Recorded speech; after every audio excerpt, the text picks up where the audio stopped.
हरिओम मित्रों, ज्ञान मंत्र एवं आयुर्वेद में आप सभी का हार्दिक अभिनंदन है और ईश्वर आप सबका मंगल करे। मित्रों, आज के इस वीडियो में विशेष रूप से हम उन लोगों को ये जानकारी बताना चाहेंगे जिनको जैसे पहले से 2 या 3 कन्या संतान होती है और आगे वो संतान योग के विषय में जानकारी चाहते हैं कि उनके पास आगे का योग क्या है, कब प्लान करना चाहिए, कब गर्भ धारण करना चाहिए। तो इस विषय के लिए कुछ जानकारियां हम आपको बताएंगे। और देखिए, किसी भी जानकारी का मकसद ये नहीं होता है कि किसी भी भेदभाव या किसी के अंतराल परिवर्तन के लिए हो। ये सिर्फ आपकी एक उत्सुकता और आपकी इच्छाओं की प्राप्ति के लिए हम बताते हैं। और एक बात ये आपको बता दें, देखिए इस विषय के लिए कई सारे प्रश्न हमारे पास आते हैं, लोग व्हाट्सएप करते हैं या अन्य तरह से प्रश्न कमेंट करते हैं। तो इसमें हम आपको साधारण रूप से कुछ बातें बताएंगे। अगर आप इसको अच्छी तरह से समझ पाए तो आपके हित के लिए होगा।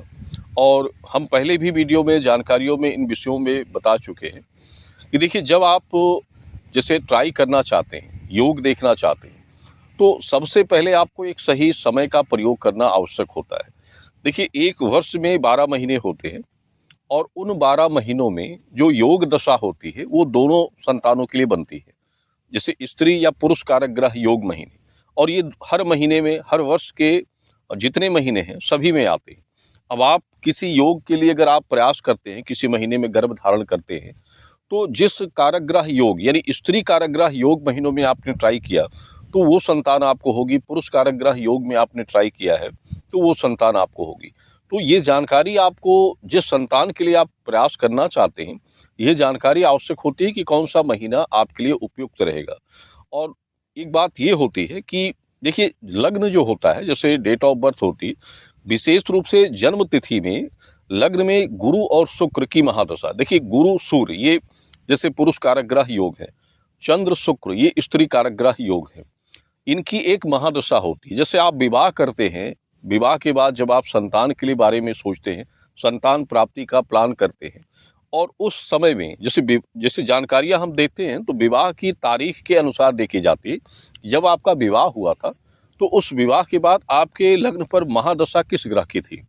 और जैसे किसी के लग्न पर अगर गर्भ धारण के समय पर स्त्री कारक ग्रह की महादशा चल रही है, जैसे चंद्र की महादशा चल रही है या शुक्र की महादशा चल रही है, उस बीच में आपने ट्राई कर लिया, आपका गर्भ रुक गया, तो फिर उसमें कन्या के योग बनेंगे। अगर गुरु की या सूर्य की महादशा चल रही है आपके लग्न पर, उस बीच में आपने गर्भ धारण कर लिया, तो फिर उसमें पुत्र योग प्राप्त होता है। और ये तो मतलब योग की बात है, गर्भ धारण महीने की बात है।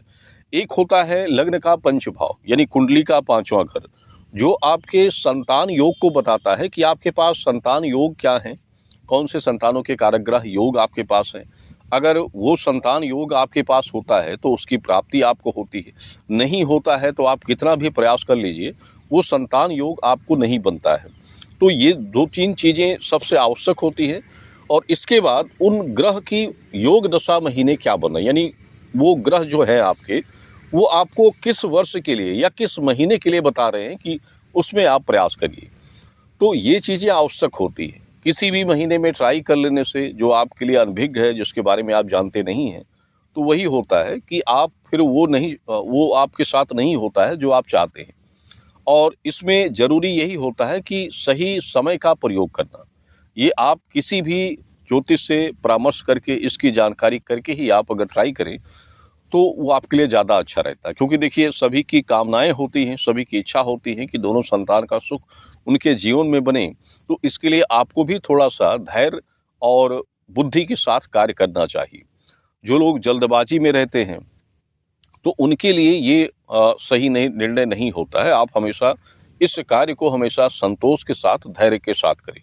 और एक प्रश्न हमारे पास ये आता है कि एक अच्छी संतान हो, दीर्घायु गुणी योग संतान प्राप्त हो, तो इसके लिए भी समय देखा जाता है कि आप जो ट्राई कर रहे हैं। देखिए, समय बड़ा बलवान होता है, नक्षत्र मुहूर्त सबसे बलवान चीज़ें होती हैं। गर्भ धारण का योग समय ये सबसे बलवान होता है, क्योंकि ये नींव होती है आपकी। नींव आप किस मुहूर्त में डाल रहे हैं, आप जैसे गर्भ का निर्माण करते हैं तो वो नींव आपकी किस मुहूर्त में गई है। एक सही मुहूर्त का प्रयोग, देखिए मुहूर्त कई होते हैं, मुहूर्त की अगर गिनती की जाए तो इसकी कई परिभाषाएं होती हैं। और मुहूर्त सब के लिए प्रबल होता है, हर कार्यों के लिए मुहूर्त देखे जाते हैं। लग्न के लिए, विवाह के लिए, घर के लिए, हर चीज़ों के लिए मुहूर्त होता है। वैसे गर्भ धारण के लिए भी मुहूर्त होते हैं। तो मुहूर्त समय अगर आपका सही है तो आप हमेशा उस मुहूर्त के अनुसार किए गए कार्य में सफलता प्राप्त करेंगे, इच्छित योग प्राप्त करते हैं। मुहूर्त आपका गलत है तो आप जो प्राप्त करते हैं वो आपके इच्छा के विपरीत हो जाता है। तो इसलिए सही जानकारियां जो होती हैं वो आपके जन्म कुंडलियों के आधार से ही बनती हैं कि जो आपकी डेट ऑफ बर्थ होती है उससे लग्न क्या है, ग्रहों की महादशा कैसी चल रही है, कोई बुरे ग्रहों का योग प्रभाव तो आपके लग्न पर नहीं है, ये सब देखा जाता है एक बार। तो उसके अनुसार आपको एक उचित निर्णय बताया जा सकता है कि आप किस हिसाब से उसके लिए कार्य कर सकते हैं।